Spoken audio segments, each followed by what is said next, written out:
ভারতের সনাতন ঐতিহ্যের সাথে বরাবরই নদীর একটা গভীর সংযোগ সূত্র রয়েছে।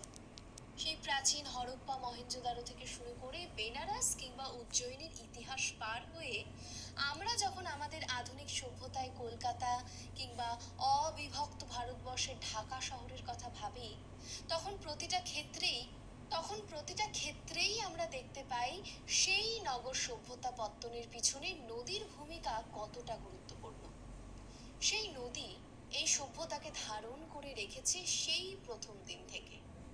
তাছাড়া ভারতবর্ষের প্রায় প্রতিটা ধর্মক্ষেত্রই গড়ে উঠেছে কোনো না কোনো নদীর তীরেই।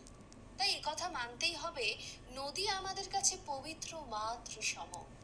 নদীতে অবগাহন করে গায়ত্রী মন্ত্র জপ করতে করতে সাধকের যেমন দৈনিক পথ চলা শুরু হয়, তেমনি ইহ জীবনে তার কর্ম সমাপন হলে সেই নদী বক্ষে জল সমাধিতে বিসর্জন দেওয়া হয় সাধকের স্থূল শরীর।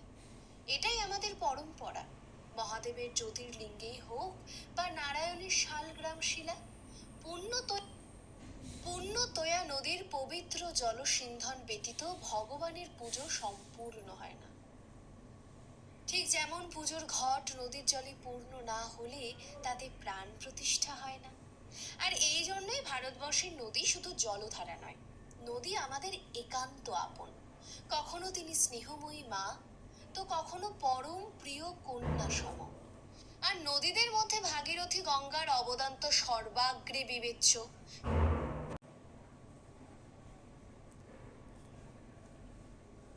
গঙ্গা শুধুমাত্র ভারতবর্ষের দীর্ঘতম নদীই নয়, ভারতবর্ষের সনাতন হিন্দু ধর্মের আধার স্বরূপা। কিন্তু আজ তোমাদের যে গল্পটা শোনাবো, সেটা কিছুটা হলেও যেন উল্টো পুরাণ। আজ তোমাদের বলবো সেই সাধকের কথা, যিনি ছিলেন মা গঙ্গার অভিশাপ দুষ্ট। পিতৃসম সেই সাধকের ওপর অভিমানে মা গঙ্গা তাকে পরিত্যাগ করেন দীর্ঘ সময়ের জন্য।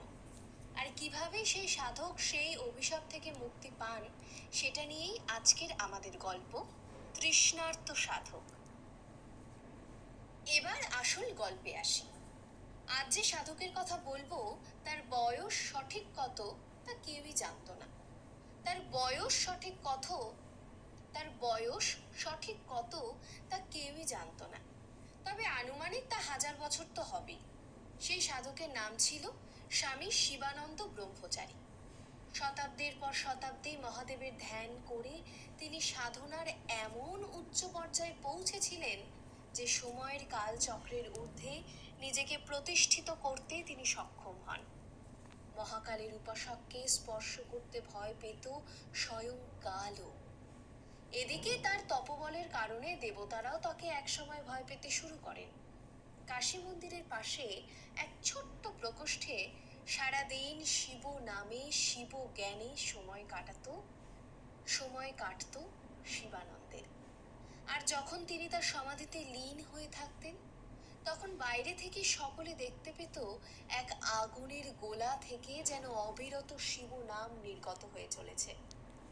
এতটাই প্রখর ছিল তার তপবল।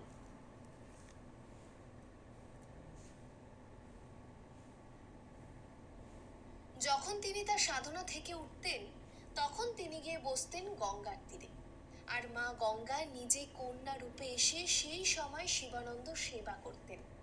বার্ধক্য শরীরের সমস্ত ক্লান্তি, তপস্যার ফলে তার শরীরে সঞ্চিত তাপ গঙ্গা বক্ষে বিসর্জন দিয়ে শিবানন্দ আবার ফিরে যেতেন তার শিবের সাধনায়। এভাবেই বেশ চলছিল। উল্টো দিকে ইন্দ্রলোকে তাকে সেই সাধনার পথ থেকে বিচ্যুত করার চক্রান্ত শুরু হয়ে গিয়েছিল ইতিমধ্যেই, তবে অত্যন্ত গোপনে। আর সেই চক্রান্ত অনুসারে একদিন এক সাপগ্রস্ত রাক্ষসকে দেবরাজ ইন্দ্রের অনুগত দেবতারা পাঠান সেই গঙ্গা নদীতে এক বিষাক্ত কীটের বেশে। আর দীর্ঘ এক পক্ষকাল সময় কঠোর তপস্যা শেষ করে যখন শিবানন্দ ব্রহ্মচারী কাশীতে গঙ্গার ঘাটে গিয়ে বসেছেন, তখনই দংশন করে ব্রহ্মচারীর পায়ে। হঠাৎ করে এই ভয়ঙ্কর দংশনে কেঁপে ওঠে সাধকের শরীর। অসম্ভব এক জ্বালা করে ওঠে তার সমগ্র পা জুড়ে। ঘটনার আকস্মিকতায় হিতাহিত জ্ঞান শূন্য হয়ে ব্রহ্মচারী যখন গঙ্গার মধ্যে আশ্রয় নেওয়া সমস্ত কীটদের অধিকারী, সমস্ত কীটদের অপরাধী সাব্যস্ত করে অভিশাপ দিতে যাবেন, ঠিক তখনই সেখানে অবতীর্ণ হন মা গঙ্গা। নিজের সন্তানদের রক্ষার্থে মা প্রতিরোধ করতে বাধ্য হন শিবানন্দ ব্রহ্মচারীর। মাতৃসম গঙ্গা নিজের সন্তানদের রক্ষা করতে ক্ষুব্ধ হয়ে শিবানন্দ ব্রহ্মচারীকে অভিশাপ দিয়ে বসেন। আর কোনোদিন উনি স্পর্শ করবেন না শিবানন্দ ব্রহ্মচারীকে। যে মা গঙ্গা এতদিন কন্যা রূপে তার সেবা করতেন, তিনি তাকে পরিত্যাগ করায় ভয়ঙ্কর বিপদে পড়ে যান ব্রহ্মচারী। নিজের তপবলে জীবিত থাকার সামর্থ্য তার থাকলেও অচিরেই তেষ্টায় তার বুক ফেটে যেতে থাকে। কিন্তু মা গঙ্গা তাকে পরিত্যাগ করায় তিনি যেখানেই যেতেন, মা গঙ্গার জলধারা দ্বিধা বিভক্ত হয়ে তার দুই পাশ দিয়ে বইতে থাকলেও তাকে কখনোই স্পর্শ করত না। নিজের ভুল বুঝতে পেরে শিবানন্দ ব্রহ্মচারী মা গঙ্গার কাছে ক্ষমা চাইবার জন্য গঙ্গার আরো উচ্চ প্রবাহ গঙ্গোত্রীর দিকে ধীরে ধীরে এগিয়ে যেতে থাকেন। কিন্তু তিনি যেখানেই যান, মা গঙ্গা তাকে ত্যাগ করে তার দুই পাশ দিয়ে প্রবাহিত হতে থাকেন। এদিকে সময় যত এগিয়ে যেতে থাকে, ততই তৃষ্ণায় কাতর হয়ে ওঠেন শিবানন্দ। এদিকে এই ঘটনায় ব্রহ্মচারীকে কষ্ট পেতে দেখে মা নিজেও নিজের ভুল বুঝতে পারেন। কিন্তু একবার যখন অভিশাপ তিনি দিয়ে ফেলেছেন, তখন যে আর পিছিয়ে আসার উপায় নেই। কারোর কাছেই নিজের মনের কষ্ট প্রকাশ করতে পারবেন না মা। বিধাতার নিয়ম মেনে বয়ে যেতে থাকেন নিজের মনের কষ্ট নিজের মধ্যে চেপে রেখে। তার অশ্রু তার প্রবাহের মধ্যে মিশে গেলে কেউ তার অনুমান করতে পারে না। তবে এই ঘটনায় যে গঙ্গা নিজেও যথেষ্ট দুঃখিত হয়েছেন, সে কথা জানতেন একমাত্র ভগবান মহাদেব। তার দুই পরম ভক্তের বিরোধ তাকেও যথেষ্ট মর্মাহত করে তুলেছে ততদিনে। মা পার্বতী সে কথা মহাদেবকে জিজ্ঞাসা করলে মহাদেব বলে দেন, এই সমস্যার সমাধান সূত্র, কিন্তু তার জন্য সময় প্রয়োজন। কারণ নির্দিষ্ট সময় না হলে যে কোনো কিছুই সম্পন্ন হয় না, তা তো আমরা সবাই জানি। শিবানন্দের সেই অভিশাপ মোচনের মধ্যে যে আরো একটি পৃথক দৈব ঘটনা জড়িয়ে রয়েছে, সে কথা তো জানেন শুধুমাত্র পরমেশ্বর মহাদেব। এদিকে তখন বৈকুণ্ঠ লোকে ঘটে গেছে আরেক বিপত্তি। ভগবান বিষ্ণুর বাহন গরুর দেব তখন নিজের অহংকারের জন্য বিষ্ণু লোক বৈকুণ্ঠ ধাম থেকে নির্বাসিত হয়ে এই মর্ত লোকে স্বাভাবিক এক ঈগল পাখির জীবনযাপন করছেন। বিষ্ণুর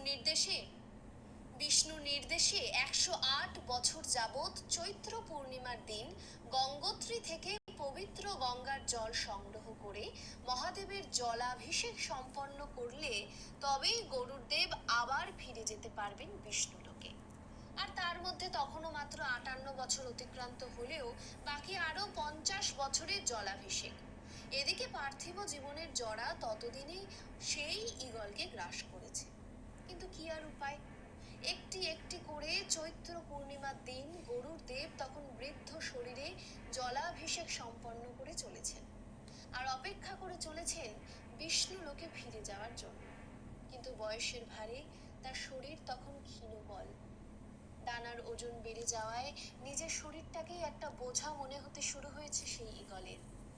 এই অসুস্থ জরাগ্রস্ত জীবন তখন অসহ্য হয়ে উঠেছে ঈগল রূপী গরুর দেবের কাছে। প্রতিটা মুহূর্ত তিনি এক এক করে প্রহর গুণে চলেছেন মুক্তির প্রতীক্ষায়। অথচ তিনি জানেনই না ভগবান মহাদেব তার জন্য কি পরিকল্পনা করে রেখেছেন। তো সেদিন ছিল আরেক চৈত্র পূর্ণিমা। সূর্যোদয়ের পূর্ণ মুহূর্তে তখন গরুর দেব তার ঠোঁটে করে গঙ্গোত্রীর জল সংগ্রহ করে মহাদেবের উদ্দেশ্যে নিয়ে যেতে যাবেন। তখনই ঘটে এক বিপত্তি। যে মুহূর্তে শিব মন্দিরের উদ্দেশ্যে যাবেন বলে ডানার প্রথম ঝাপটা দিয়েছেন, তখনই তার মুখ থেকে সেই জলপূর্ণ পাত্র ছিটকে বের হয়ে যায়। এত বছরের সাধনা এভাবে হঠাৎ ব্যর্থ হয়ে যাওয়ায় চমকে উঠলেন গরুর দেব। আর ওনার মুখ থেকে সেই জল গিয়ে পড়ল এক বড় পাথরের উপরে বসে থাকা শিব আরাধনায় লীন শিবানন্দ ব্রহ্মচারীর ওপর। এত বছর পর পবিত্র গঙ্গার শীতল জলের স্পর্শে ক্ষণিকের জন্য কেঁপে উঠল শিবানন্দের আত্মা। এদিকে মা গঙ্গা তখন সবকিছু ঘটনা প্রত্যক্ষ করে স্তম্ভিত হয়ে যান। তিনি বুঝতে পারেন মহাদেবের কৃপায় তার পরম ভক্তের তৃষ্ণা নিবারিত হয়েছে, আর মা গঙ্গার অভিমানও রক্ষিত হয়েছে। যে কাজ নিজের ভুলে শত চেষ্টা করেও তিনি করে উঠতে পারছিলেন না, সেই কাজটাই গরুড়দেবের মাধ্যমে সম্পন্ন হয়েছে। কিন্তু তখনই গরুড়দেবের কথা মনে করে মা গঙ্গা চিন্তিত হয়ে ওঠেন। তবে কি গরুড়দেবের মতো এত বছরের সাধনা অপূর্ণ হয়ে যাবে? তবে কি গরুড়দেবের এত বছরের সাধনা অপূর্ণ রয়ে যাবে? তাকে আবারও এই 108 বছরের পরিক্রমা প্রথম থেকে শুরু করতে হবে? এদিকে সবকিছু দেখে সেই ঈগল রূপী গরুড়দেবও মানসিকভাবে আশাহত হয়ে পড়েন। বার্ধক্য তার টানার শক্তি তখন এমনিতেই কমিয়ে দিয়েছে, তাই আবার প্রথম থেকে এই জলাভিষেক চক্র শুরু করার মতো শারীরিক সামর্থ্য তখন তার আর নেই। এই চরম অসহায়তায় যখন তিনি তার এই জীবন পরিত্যাগ করার জন্য মানসিকভাবে চিন্তা করতে থাকেন, তখনই সেখানে আবির্ভূত হন স্বয়ং মহাদেব।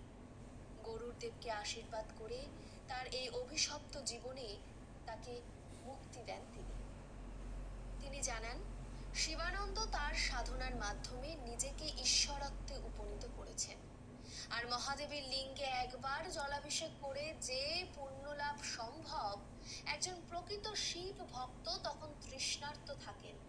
তাকে